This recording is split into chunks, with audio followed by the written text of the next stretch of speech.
Eikö eläimilläkin ole oikeuksia? Kylläpä nämä kalapuikot maistuvat hyvälle.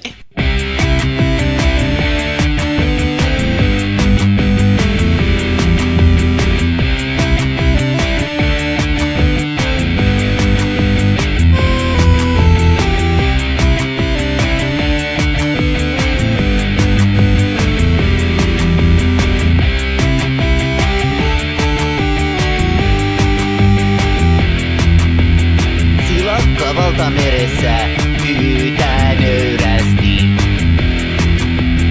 Antakaa minulle mahdollisuus edes kerran rakastua, vaikka suureen sinipalaseen tai siihen julman haukeen, joka kaistikossa lymyilee itseään tyydyttäen.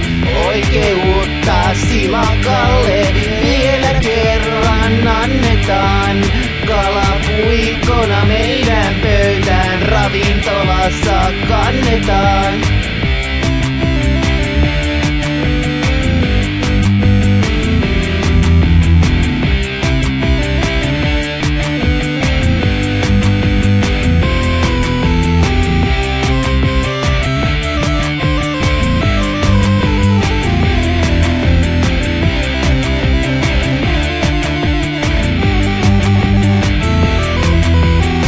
Irakissa soditaan, se heti lopettakaa.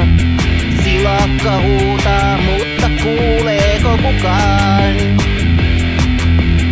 Olen vain pieni silakka, täynnä rakkautta, mutta hauki se vain lymyilee itseään tyydyttäen.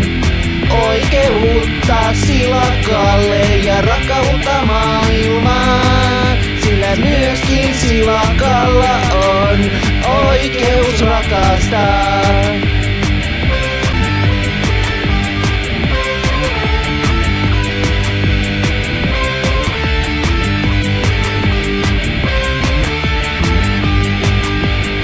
Oikeutta silakalle vielä kerran annetaan.